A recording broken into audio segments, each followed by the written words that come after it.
নমস্কার বন্ধুরা, জ্যোৎস্না রীতি কথায় আরেকটি নতুন পর্বে তোমাদের সকলকে স্বাগত জানাই। বন্ধুরা, চলতি বছরে অর্থাৎ 2024 সালে অরণ্য ষষ্ঠী বা জামাই ষষ্ঠী কত তারিখে পড়েছে তার পূর্ণাঙ্গ সময়সূচি এবং তার পাশাপাশি জানবো যে অরণ্য ষষ্ঠী বা জামাই ষষ্ঠী ব্রত পালনে কি কি নিয়ম অবলম্বন করতে হবে।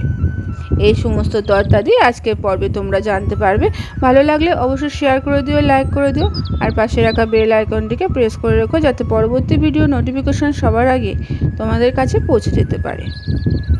বন্ধুরা, জ্যৈষ্ঠ মাসের শুক্লপক্ষের ষষ্ঠী তিথিতে জামাই ষষ্ঠী পালিত হয় বা অরণ্য ষষ্ঠী পালিত হয়। তবে এটি আসলে ষষ্ঠী পুজো। সন্তানের মঙ্গল কামনায় ষষ্ঠী দেবীর পুজো করা হয়। কন্যা যাতে সন্তানবতী হয় তার জন্য তাকে সন্তুষ্ট করার জন্য জ্যৈষ্ঠ মাসের শুক্ল ষষ্ঠীতে তার ষষ্ঠী মাতার পুজো করা হয়। তবে এখন মা ষষ্ঠীর সঙ্গে জামাইও জুড়ে দিয়ে এই দিনটি জামাই ষষ্ঠী হিসাবে পালিত হয়। তবে জামাই ষষ্ঠী পালনের আসল উদ্দেশ্য হলো মাতৃত্ব, সন্তান ধারণ এবং বংশবৃদ্ধি। মেয়ে যাতে সুখে দাম্পত্য জীবন যাপন করতে পারে তার মঙ্গল কামনা করে এই দিনটি পালিত হয়। 2024 সালে জামাই ষষ্ঠী বা অরণ্য ষষ্ঠী জ্যৈষ্ঠ মাসে পালিত হবে। চলতি বছর অর্থাৎ 2024 সালে জামাই ষষ্ঠী বা অরণ্য ষষ্ঠী পড়েছে 29শে জ্যৈষ্ঠ বুধবার, অর্থাৎ ইংরাজির 11ই জুন সন্ধ্যে 5:58 থেকে শুরু হবে এবং 12ই জুন রাত 7:28 পর্যন্ত এই ষষ্ঠী থাকবে।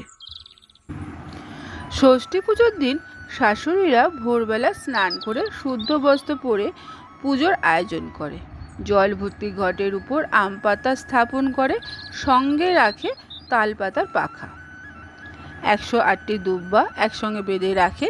তারপর করমচা সহ 5 থেকে 9 ধরনের ফল কেটে কাঁঠাল পাতার উপর সাজিয়ে রাখা হয়। হলুদ রাঙানো সুতো, ফুল, বেলপাতা দিয়ে গিট বেঁধে সাজানো হয়। এরপর মা ষষ্ঠীর পুজো করা হয়। জামাই এলে তাকে বসিয়ে সুতো হাতে বেঁধে দেওয়া হয়। তালপাতার পাখা দিয়ে 60 বলে ধান দুব্য দিয়ে আশীর্বাদ করা হয়। ফুল বেলপাতা দিয়ে সুতো বেঁধে দেওয়ার অর্থ হলো জামাইয়ের সঙ্গে মেয়ের এবং পরিবারের বন্ধন যাতে অটুট থাকে এবং সুখের হয়। পাখা দিয়ে হাওয়া করে জামাইয়ের সমস্ত বিপদ যেন দূর হয়ে যায় এই কামনা করে। তারপর যে 3 বার 60 বলা হয়, এর মাধ্যমে বলা হয় যে জামাইয়ের দীর্ঘায়ু কামনা, ধান সমৃদ্ধি ও বহু সন্তানের প্রতীক। আবার দুব্বা চিরসবুজ ও সতেজের প্রতীক। এই সব কিছু জামাইয়ের মঙ্গলের পাশাপাশি মেয়ের সুখ শান্তির জন্য করে থাকে শাশুড়িরা, যাতে মা ষষ্ঠীর কৃপা তাদের উপর সর্বদা থাকে। আজকের পর্বটি এখানে শেষ করলাম।